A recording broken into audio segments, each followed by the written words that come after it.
Anyway, All right, all right, you ready? let's get into the picks. We're gonna start with DraftKings picks. Let's talk about the 9K and above range, 3 GPP or tournament plays, a cash play, and a fade. I'm gonna go with the two at the top. I like Justin Thomas. I like Bryson DeChambeau for obvious reasons. I talked about inform. Bombers both have won in the last 4 tournaments they played. Obviously, both bombers. Bryson's iron play, wedge play, a little concerning, but coming back here as a champion last time we saw TPC Boston, obviously confident, geared up for the FedEx Cup playoffs. And I love the bomber here. So I'm not going to avoid JT and Bryson. I'll probably have every lineup start with one of those players. That's probably where I'm going to go. Just loving those boys here. Don't care about ownership. Going to play them either way.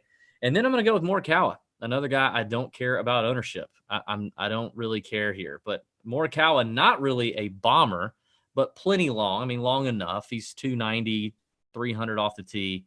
But we saw what he did at the PGA. I mean, he just doesn't miss screens, doesn't miss fairways. Um, one of his better putting surfaces is bent grass. He sucks on Bermuda, so he gets to come play bent grass. Just don't care about the price for any of, or the ownership or price for any of these three guys. I love the win equity. I love the form. I love the course fit here for those three. The last guy that I like in this range, and you can interchange him, but I think he's the obvious cash play. If you're going to play cash, a 50-50 game or a double up, and that is Jason Day at 9,300. You can't argue with a T4, T6, T4, and T7, his last 4 tournaments that he's played. He's also got a pretty good course history here when you look at overall strokes gained at TPC Boston through the years. He plays this place pretty well. Obviously, an incredible putter. And checks all the boxes, and he's 9,300. I think he'll be chalky as well, but in cash, don't think it matters. I think you start there with Jason Day, and you roll with it. He did miss the cut in 2018 here at TPC Boston, but before that, a 25th, a 15th, a 12th, a 7th, a 13th. He loves this place. And my fade, I'm going to go with a bold fade here. Since I gave you some chalk, I want to go with a bold fade I have a in this feeling I range. know where Now, you're I could going. say, what's that? I have a feeling I know where you're going, but I could be wrong. Well, if I'm going with I want the Bombers, then I'm going to fade Webb Simpson. I'm going to That's what I fade Webb felt you were going to here. say. You know, but here's the thing too. Like Webb has shown that he doesn't play this place very well. Here are his last 4 finishes at TPC Boston: 49th, 75th, miscut, and a 44th. So rough course history, distance an issue, and Webb's not short. He's not as short as he used to be. Actually, I think he's gained some distance. But I want the long ball this week, and Webb does not quite give me that. And I think he'll be pretty. I don't know. Maybe he won't be. Maybe everybody will say, "Oh yeah, let's fade the short knockers too." I don't know. He doesn't putt as well on bent. It's his worst putting surface is bent grass. So I'll gladly fade Webb Simpson here, and that is my 9K and above range. Okay, well, there's some agreement, but there's also some major disagreement. I will say, by the way, Morikawa, I don't have him listed. I like him though, but I also like him he's at 25-1. That's just, I think, way too long for him. He's a 5th ranked player in the world right now. I mean, Yeah, I don't know. I just, that number is. it's a big field though. It's a stacked field. Yeah, but still, just the way he's playing. But I am totally with you on Bryson DeChambeau. He is my top GPP play at 11-1 for all the reasons that you said. Like him or not, this is a good course fit for him. He obviously won it the last time he played here. You talk about bombers. He's a different bomber now than he was in 2018 when he won. Yeah. So, I mean, you take all of that and put the way he's doing, playing right now. I mean, I think he's just a total lock. I love him in tournaments, so I will play him. I have Jason Day listed as a GPP play. Now, I could see cash, but totally. Whatever. I like him as a tournament play for all the same reasons, just the way he's playing right now. He's number 2 in the field and putting on bent grass greens over the last 100 rounds, so he's definitely comfortable there, so I like that. My last GPP play is actually Patrick Cantlay at 9,200. I think he's going to be lower owned. He's going to give me a super headache all week probably. We didn't see him play that well in the PGA. He did make the cut though, and came back. Killed me at the PGA. But he's played well here though. He finished top 25 in 2018. He was T13 in 2017. You look at the stats. Obviously, he's plenty long out here. He's 24th in the field in approach, 26th off the tee, 22nd in birdie or better percentage, number 1 in the field in par 5 scoring. I mentioned that was something that I was looking at in the course breakdown. So I like Cantlay, and I think his ownership's going to be low. I do. I think when you got Day around him, you got, I don't even know, Koepka might even be higher end than Cantlay. I don't know, maybe not, but no. But still, I just think not after last week. Probably, maybe. But anyway, I do think you're going to get some leverage with Cantlay for sure. God, he irritated the piss out of me last at the PGA. But my cash play is actually your fade, and that's Webb. I think we're getting him at 9,500. I understand all the reasons you said, and that was why I actually looked at him and I wondered, what I'm going to do with him. But I think with a guy like Webb, he's playing differently now than if you're just looking back at his history here of the last few years. I mean, his play right now is just elite in this, and he's an elite player in this field. I mean, I just feel like he is a guy that you can just plug in your lineup at 9,500 for cash. You're getting him a little bit cheaper than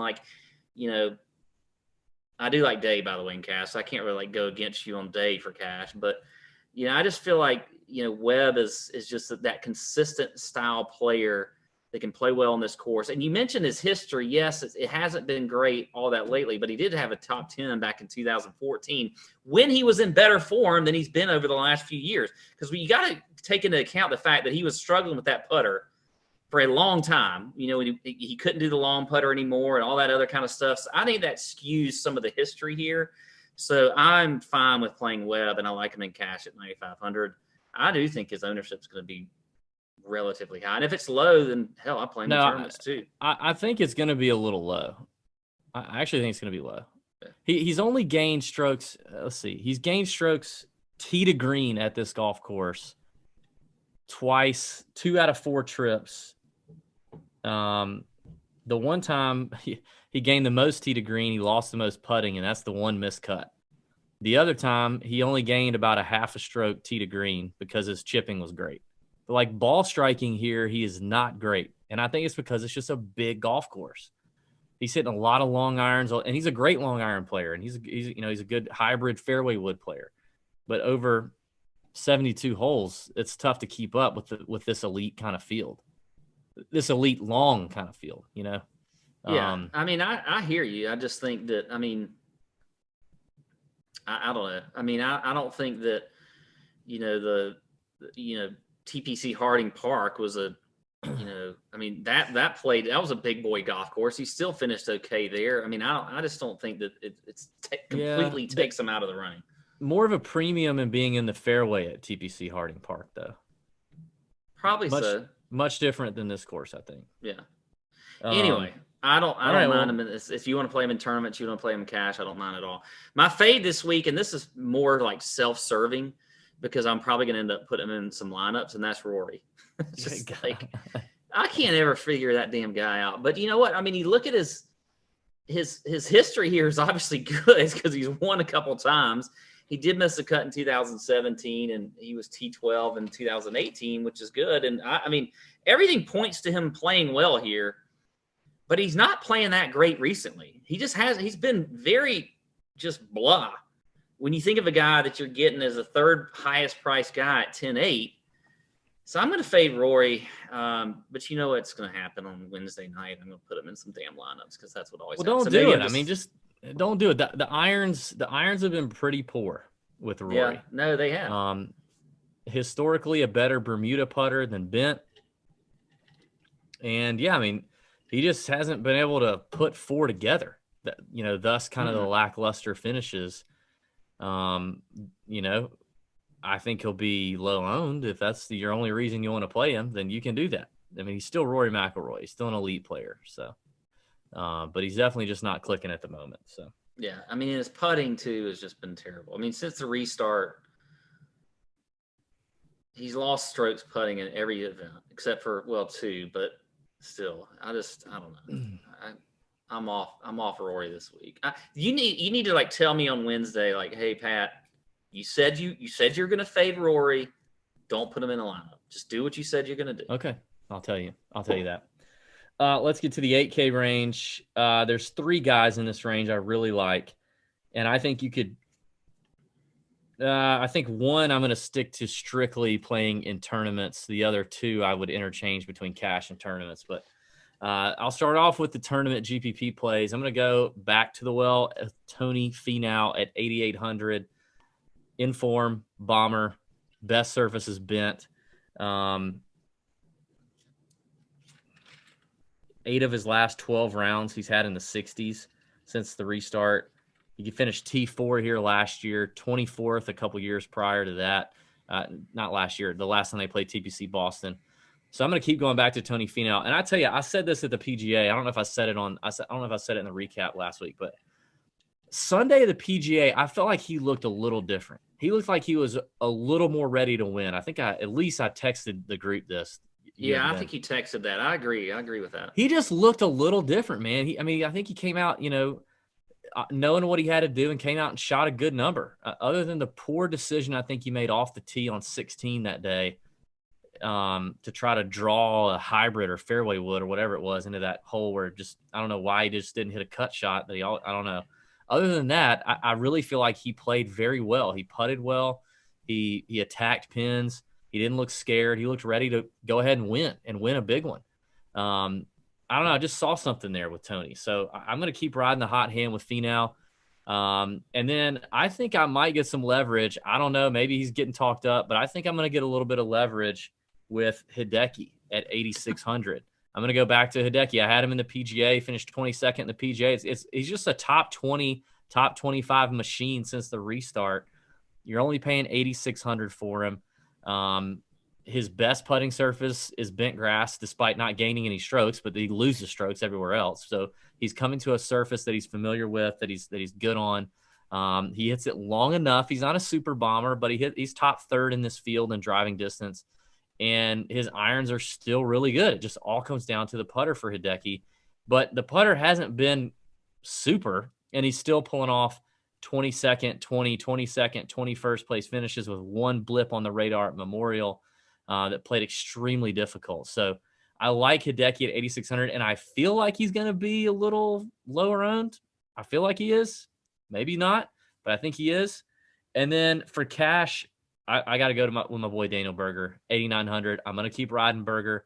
Now, he doesn't putt as well on bent as I would like him to, but the ball striking is incredible. What can you say about the form? It's incredible. I'm going to keep going with Berger. I think Berger and Finau are interchangeable cash plays in this range if you want to do a 50-50 or double up lineup. But those are the main 3 that I like. I just think I'll get a little more leverage in tournaments with Hideki. My fade is going to be Justin Rose. Very spotty form. I mean, he's clearly all over the map right now, just not anything I can really trust. And I get that I'm getting a price break at $8,000 for a name like Justin Rose, but you were suckered into it last week and he missed the cut. He finished 9th at the PGA despite hardly hitting any freaking fairways. He scrambled his British dick off. And I just don't see that continuing to happen week after week. Now, he does come to a putting surface he likes, but even his course history is a little underwhelming. Like, it's not terrible, but it's not great. It's not what you would think Justin Rose would have done here over the last 5 years or 8 years. Like, it's just not great. So I think he's a fade for me. I think Rose too is like, if you look at like FedEx standings, he's like 109, 110, something like that. I feel like he's just ready to kind of mail it in. Like he's so far off, like that he'd have to have a huge week. Yeah, he wants to take a break, and I don't know. And like again, you said you don't want to put a whole lot into the standings and whatever else, but I just he'd have to have a big week to make it to the next week, and I don't know, not feeling him at all. All right, well, I'll start with where we agree, and that is the cash play. And I think this, again, it's just pretty obvious. Daniel Berger at 8,900. I mean, you got to keep riding. You're finally getting on the Berger train with me. I've been on the burger train all season long. I thought I was you on were, the like, burger not really train. feeling it. I was on the burger train back before the pandemic. We need to go check the tape. You need to go we need to find this. We need to hire an intern at TJ to be able to check the tape when we ask that. Yeah. Anyway, go ahead. Daniel Berger. It's always good when you're listening to some sort of big time radio show and you can say check the tape, and then all of a sudden there's a guy right there that's immediately plays a clip of Pat saying that he was on burger for the Arnold Palmer or some shit. Anyway, I like Adam Scott at 8,400. You didn't like him at the PGA. I didn't. And he actually performed pretty well. He was the first one that I've called coming off of, a long break that actually played fairly decent. He's played well here in the past. He's won this tournament. Now it was way back in 2003, but still, he has won here. You look at the stats. He's 48th in approach. He's 37th in birdie or better percentage. Eagles gained, which is a little, kind of off the wall stat, but these guys are going to make eagles this week on these par fives. He's in the top 20 in the field. He's 10th in greens in regulation. I think Adam Scott is a good play at 8,400. I think he'll be certainly low owned. He's right there around Hideki. I think he could be a pivot point. You talk about your pivot point article. Hideki's right there. Paul Casey's right there in his range. You got Fleetwood, who he's my fade. Fleetwood's my fade at 8,300. I've been loving him. I've been loving some Fleetwood, but I just can't get on any of his. His iron play hasn't been good at all. Nothing. You look at par five scoring, it's not there. Greens and regulation, all the things that Tommy Fleetwood has been doing good for his entire career, he's not doing very good at all right now. He's doing it in spurts. We saw it at the PGA. He had some good rounds or one good round, and then just kind of fizzled out at the end. So Fleetwood, by the way, just sort of transitioning into that, is my fade at 8,300. I don't mind fading Tiger, by the way, at 8,700, but that's just, we can talk Tiger. He loves this golf course, though. What do you do with Tiger? He plays really well here. He does. I'm shocked at you because you want to play Tiger when he's 9,400 at the PGA in the cold weather, and you don't want to play him now when he's in the 8K range. I think he's still going to be somewhat around that 10% mark. But he's got a great record here, and it looks to be warmer in Boston. Yeah, again, I may play him. I'm not as. That's why Fleetwood's I'm more sold on fading Fleetwood than I am on. You'll end up having Tiger. all the Tiger and Rory lineups before it's all, and Fleetwood. You'll have Fleetwood too. No, probably will.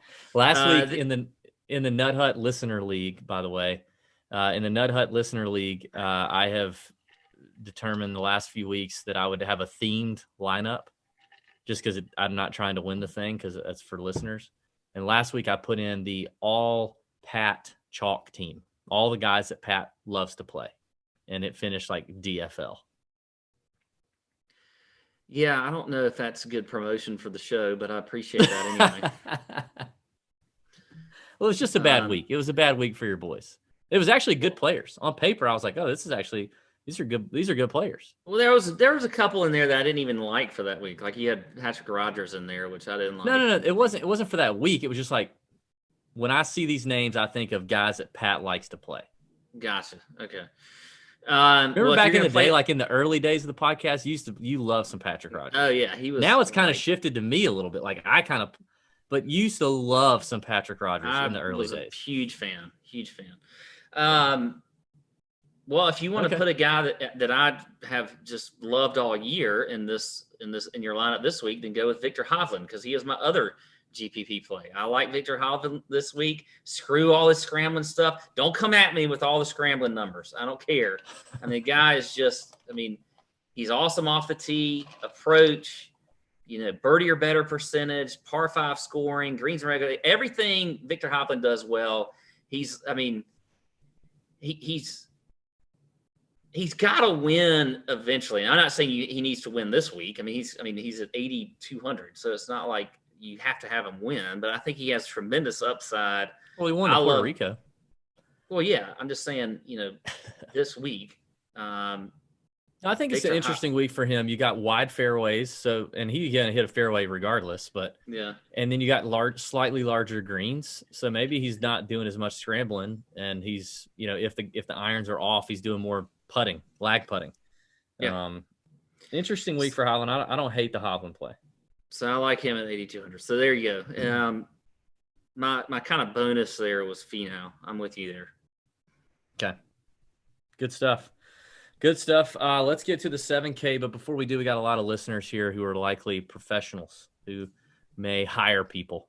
And when you start the hiring process, you're going to have questions. Your questions might be, will I find good applicants to choose from? What about education experience? And how will I know that I've made the right hire? Well, Indeed is here to help millions of great candidates use Indeed every day to find their next opportunity. And you can post the job in just minutes and use the screener questions You sound like to me. help create your short list of applicants fast. Also, you can add skills tests to your job post so you can be confident in your applicant's abilities. Their library of more than 50 skills tests ranges from industry-specific skills like accounting to general aptitude tests like critical thinking. Indeed gives you the smart tools to make hiring decisions quickly and to be confident that you're making the right hire for your team. Post your job today at Indeed.com/Tour Junkies and get a free sponsored job upgrade on your first posting. That is Indeed.com/Tour Junkies. Terms and conditions do apply. Offer is valid until they tell you it's not valid. So there you go. Thank you, Indeed, for helping out the Tour Junkies. They've been around for a couple months. We appreciate them. So if you're a professional now, hop on it. All right, let's talk the 7K range. Pat, will you start there so that I can go? I need a little more mixer because I'm about to finish this off, and if I do, I will arrive to Planet Wild Leap. I'll be in the wilderness with Wild Leap very quickly and may not be able to edit the show. Okay. All right. Sounds good. So you start the 7K. I will start us off, and I am going to start us off at 7,800 with my boy Matthew Wolff at 7,800. I love him this week. I love Matt Wolff. Total agreement there, actually. I haven't loved Matt Wolff more at any golf tournament than I do right now. I love him so much I could kiss him right now. Pre-tournament, I could kiss him. Yeah, this is a great week for him. And look, I mean, you look at his recent form. I mean, he was 22nd at Memorial, 12th at the 3M. He had he was 49th at the WGC, whatever. We'll throw that out. T4 at the PGA Championship at his last start where he played really well. If he had just made some putts coming down the stretch, he could have been right there with this guy Colin, but he didn't. But I mean, this is a great course fit for him. You look at the stats. I mean, he is, across the board, one of the top guys that I'm looking at. 18th in strokes gained approach. He is 7th and off the tee, 5th in birdie or better percentage, 29th eagles gained, 16th in par 5 scoring, 16th in greens and regulation. Like literally everything. I mean, Matt Wolff is just the perfect fit for TPC Boston. I think he's going to have a great week. I don't think the ownership's going to be terribly high on him. We'll see when we start to look at that here on Tuesday and Wednesday. But I love him this week, so I will play a lot of him and also bet him. I think he's going to be chalky. Yeah. God, I wish he wasn't, though. I wish he wasn't. I'm still going to ride the hot hand with Kevin, with old Kiss at 7,600. Ben had him as a chalk bomb, and that didn't really work out too well last week. That was the first really failed chalk bomb in a minute. I think again, Kiz is one of those guys that just when he's riding hot, you gotta just go with him. He is 4th in the field in putting on bent, so we know he puts well on the surface. It's now I know he's not the longest player out there, but he's still he's pretty long. I mean, he's not long, but he's long enough. He's 58th in strokes gained off the tee. 25th in birdie or better percentage. I just think that, the main thing for me with Kiz is just when I get him in good form or I see him in good form, that's when I want to play him. So I like him at 7,600. My last guy, now you could probably predict this, and that is Alexander Noren at 7,100. Now, there's several reasons you could look at playing him. One being, he putts well on bent grass greens. He's 13th in the field in putting on bent grass greens. you look at his. Hang on, I got distracted by beeping in my ear. Putting. Okay. Bent. Anyway, okay. Yep. Look at his. Yep. You look Come at his on. last two events. He was T3rd at the 3M Open. He was top 20 at the PGA Championship. I just think that this is another good spot for him. He's also, as you mentioned, kind of a bubble boy, and that was really where I was trying to find out where he was, because he's right there. Yeah, he's 78th in the field, or 78th in FedEx Cup points right now. So he's got to have a good week if he wants to make it to the BMW Championship. So I think that's something you could look at as well for Alex Noren. So that 7,100 number I think is really good for him. For cash, I'm just going Harris English at 7,600. I mean, the guy's just every week. He's solid every single week. That's a good price for him. I like Harris English in cash. And you know what? My fade is going to be freaking Siwoo Kim. You missed Siwoo Kim week. That's what happens if you just fall asleep, because Siwoo doesn't have a good week every week. So if you didn't play him last week, you missed the week. You missed. He had a good week. Didn't he have a good week the week before too? I don't care. You missed. I feel like you've now missed it after what I saw Sunday, and he played fantastic on Saturday and everything else. I just feel like you missed Siwoo week. Yeah, he finished 13th at the PGA, 18th at the Memorial. You missed it. I did miss it, and I usually do miss it with Siwoo. Me too. Because I'm rarely on him because he's so inconsistent. And what a dumb decision he made on number 6 or whatever it was. But let me tell you guys something. God, I just wish maybe Pat, we need to get maybe we'll get every time I see Siwoo, I laugh because we've heard a couple of stories about Siwoo from our caddy friends that are freaking hysterical. And I would do anything to be able to share them with some of the listeners. Maybe it's a Nut Hut share. Maybe we can trust the Nut Hutters to not go out and blast it. I think this is. But we should talk to our caddy friends about making sure we could pass some of this stuff. Because let me just tell you, Siwoo was. I really like Siwoo. He is an electric. He is. There's no other way to put it. Yeah. I love Siwoo, but I never get him right in DFS, and so I'm going to fade him this week and just feel like that I missed the opportunity to play him, because I always do. And if I would have said I liked him this week, I know what was going to happen. Yeah. All right. Is that it for you in the sevens? I have a ton of side players that I would love to mention, but since we have to keep it crisp, I'm not going to mention them. Yeah, we're not going to do that.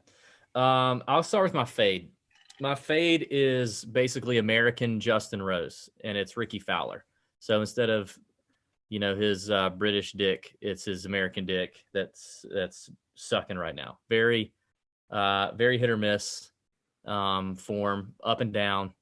Underwhelming course history as well, a lot like Rose. Yes, he's won, but that was in 2015. But even when you look at other years, it's nothing fantastic. He's not as long, considerable as relative to what he was in 2015. I'm out on Ricky. I just don't think so. And I think in the sevens, he's going to be popular. People are going to want to play him. In cash, it's Matt Wolff for me. Love Matt Wolff all around, cash, tournaments, whatever. But I think in terms of, if I thought about the play that I feel the best about, the safest about in the 7K range, it is Wolff, which is crazy to say. But at this course, with his form, it's Matt Wolff. So he's a cash play for me, but I would also play him in any format. If I'm going to try and get a little bit of leverage in tournaments, the 3 that I'm going to pick, I'll start from the lower end. I'm going to play Phil again. I've been feeling a little Phil Mickelson love over the last couple of weeks. Okay, finished second at the WGC St. Jude. Didn't do so great at the PGA. The PGA, he misses fairways, and that's very penal. Not as easy to. It's not a good spot for him.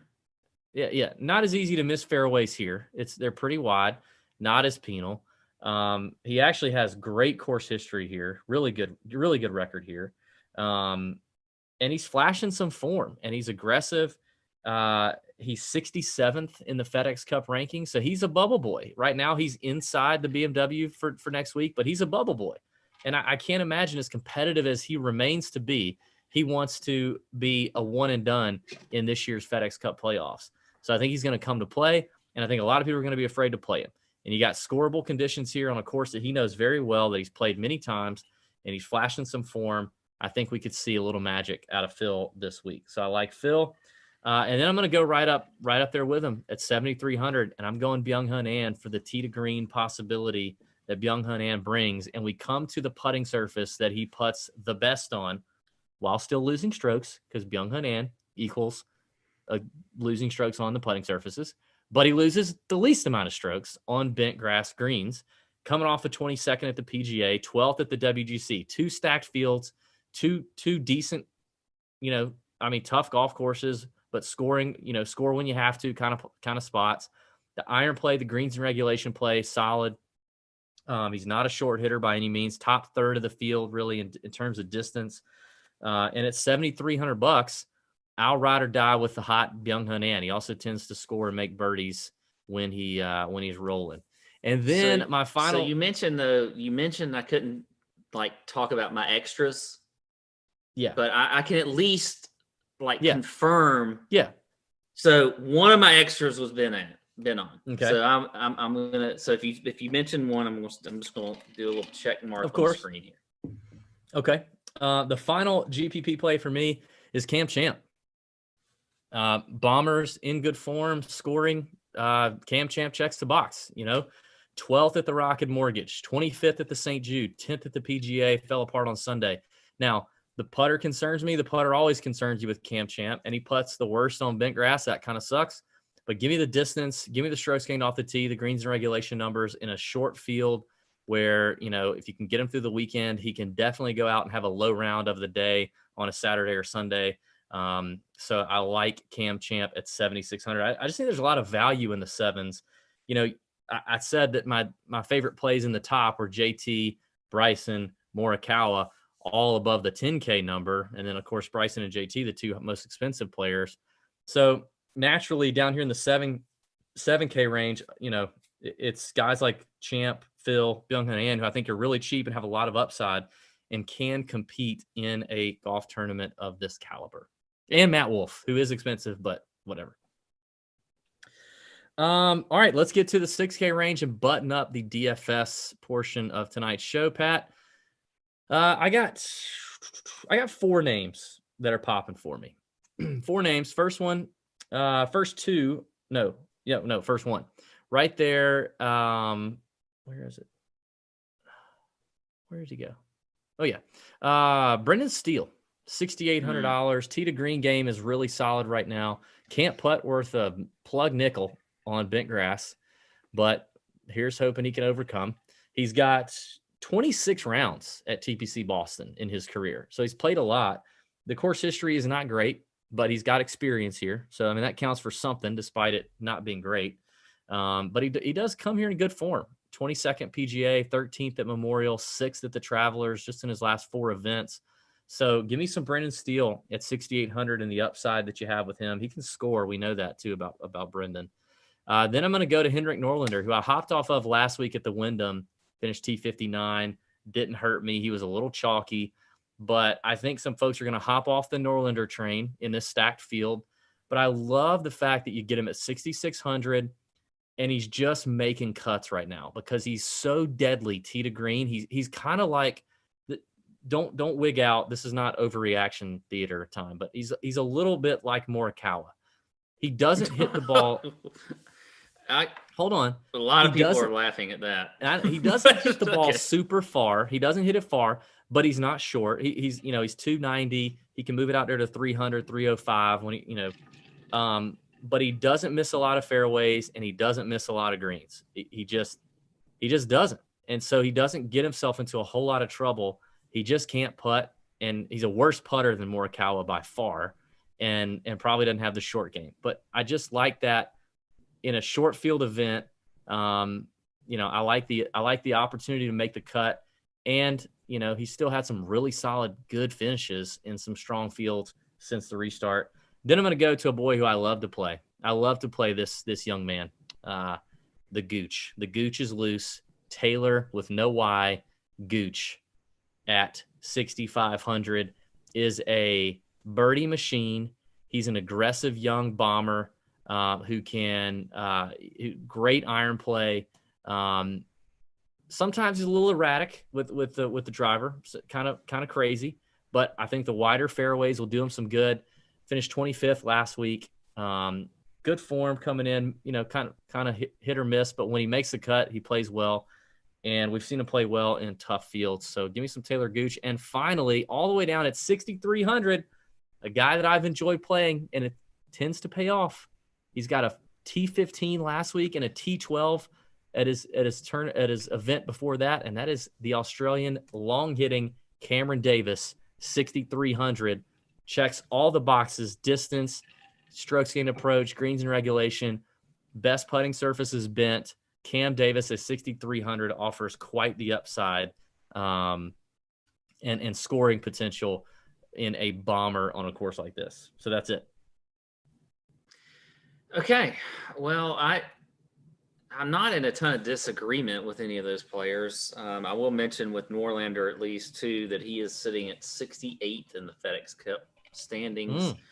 So he certainly would love to make it into the top 70 and then maybe give himself a shot outside. By the way, Taylor Gooch, 62nd. Yeah, so I think that's something interesting about Norlander. For me, I got a few guys here. They're mainly really up at the upper, like from 6,500 and above here. But a guy that I've liked, and he didn't play last week. He skipped last week, but I don't think it was really because of any injury type concerns. That's Lanto Griffin at 6,700. I think he is a good play this week. He is amazingly enough. What is his number? Is he 12, 13? He's 12th. He is 12th in FedEx Cup points. Yeah, do you remember his fall? Yeah, I know. He had a fantastic fall, but I know he would love to get to, the Tour Championship, and he's got a great shot to do it. I mean, like there's people that could certainly move ahead of him, but I just feel like there's a lot of motivation for him this week. He's made 18 of 24 cuts this year. The stats aren't going to wow you for him, but I just think Lanta has a lot to work for this week. So I like him at 6,700. I also like Mackenzie Hughes at 6,700. I think he's another good play. Checks the box and birdie or better percentage. He's took that shot of ranch water again. He putts well on bent grass greens. I think old Mackenzie Hughes is a good solid play this week. And then he finished 13th back here in 2017, the last time he played here. So he played well here back in 2017. So I like him as well. I like Richie Werenski at 6,500, another guy that's, just coming in and pretty decent form. Everybody wanted to talk about him for the PGA Championship. That was not the time to play him after his win. That was not the type of course. But this course, I think, does fare well for him. He's had a pretty good, solid year. So I like some Richie Werenski. Last player I like, who we saw play really well last week at 6,700 as well. As you can tell, I love that range. And that is Denny McCarthy. I think he is a good play this week. You're going with some short knockers, man. I don't care. Have you recently acquired a weed pin? I don't care. Denny McCarthy is a good player. Top 10 last week, T58 at the PGA Championship, which is, by the way, is another course where, it really favored the longer guys. I know he's straight, but whatever. 32nd in the 3M, T58 at the Memorial. So I think Denny's just – here's the thing that I like with some of these guys that I'm looking at in this bottom range is that – Please do tell. One of the things we've seen in the playoff events is you can get kind of a guy with a little bit of a hot hand, and they continue that through the playoffs. So we'll see. Hey, speaking of hot, I don't know if the YouTube viewers have paid any attention, but this polo that I got on right now, pretty hot. You know what I mean? TJ Polo. And if you're a Nut Hut member, you get 20% off of all TJ.com purchases. And I'm looking at the inventory. We have way more of those than we do of these, what I'm wearing, which is we have one left, I believe, as opposed to One left in the one you're wearing. What size is it? Do you remember off the top of your head? I think it's large, but I'm not positive. I could go look, but no, don't worry about it. All right, well, we both look very hot in these Tour Junkies polos. People need to get on that